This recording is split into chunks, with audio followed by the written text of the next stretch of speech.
RCM से पहले पढ़ाई के साथ साथ राजमिस्त्री का काम किया करता था।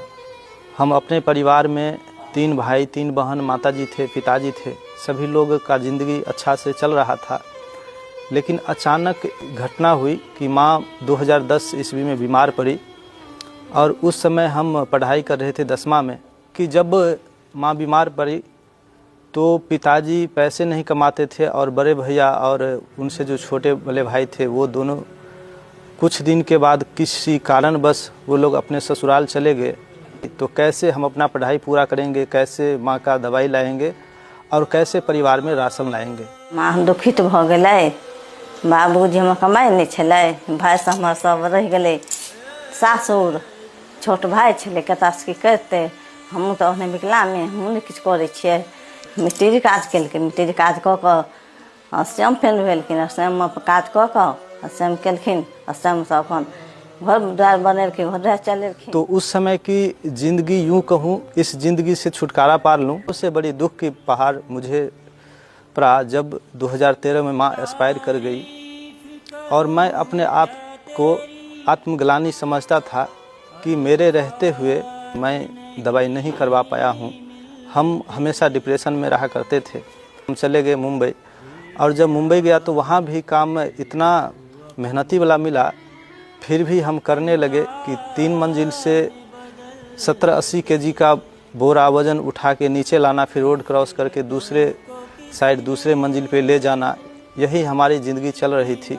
लेकिन एक फ़ोन मेरे ज़िंदगी को टर्निंग पॉइंट बन गया, एक फ़ोन मेरे ज़िंदगी को बदल डाली और वो फ़ोन था आदरणीय गुरुदेव गोपाल सर को मैं सत नमन करना चाहूँगा। हम 2 दिन बाद ही गांव चले आए और सर से मुलाकात करके काम करना चालू किया। जब शुरुआत किया था आरसीएम को तो उस समय में एक टूटा हुआ फ़ोन था जिसमें हम रबर लगाया करते थे, लेकिन आज कई सारा फ़ोन बदल चुके हैं, उसका गिनती भी नहीं है। मैं भी सोच रहा था कि मेरे अपने नाम से कहीं ज़मीन नहीं है, लेकिन आरसीएम के पैसे से मैं अपने नाम से ज़मीन रजिस्ट्री भी करवाया हूँ। और मेरे पिताजी ज़िंदगी में यूँ तो ऐसे ही हार चुके थे कि मैं कभी अपने जीते जी घर नहीं देख सका हूँ और देखूँगा भी नहीं।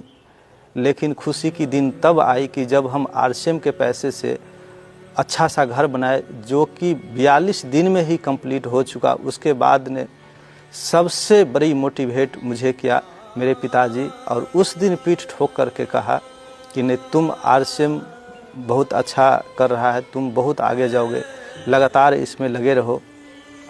और मेरे पिताजी का एक सपना था कि इनका भी शादी हो और उनको ये नहीं लगता था कि शायद होगा या नहीं, कैसे करेगा, इसलिए कि ये काम तो बोआने वाला है। शुरुआत में लगता था, लेकिन जब आरसीएम में अचीवर बने फिर शादी भी किए तो धूमधाम से किए। जब हमार शादी लगले ना तो लड़का का मम्मी नहीं छे, पापा छे, नून तेल लाकर सब बउआ। इस सफलता में मेरे पिताजी का बहुत बड़ा योगदान है। पिताजी तो इस दुनिया में नहीं रहे, 2024 में स्वर्गवास हो गए, लेकिन अगर रहते तो आज वो बहुत खुश। अभी उपलब्धि के बात करें तो सबसे पहली खुशी तो ये है कि हम सभी परिवार एक साथ रहते हैं। दूसरा कि अभी आरसीएम के पैसे से घर भी बहुत अच्छा बनाए हैं, आरसीएम के पैसे से ज़मीन भी रजिस्ट्री कराए हैं अपना नाम से, और आरसीएम के पैसे से अभी तक 4 मोटरसाइकिल खरीद चुके हैं। और बात करूँ सबसे बड़ा ड्रीम जो मेरा था कि मेरे पास भी 4 व्हीलर होनी चाहिए, जिसका हमने डेट अनाउंसमेंट किए हैं 26/6/2026 को ले रहे हैं। ये मेरी उपलब्धि है अभी तक।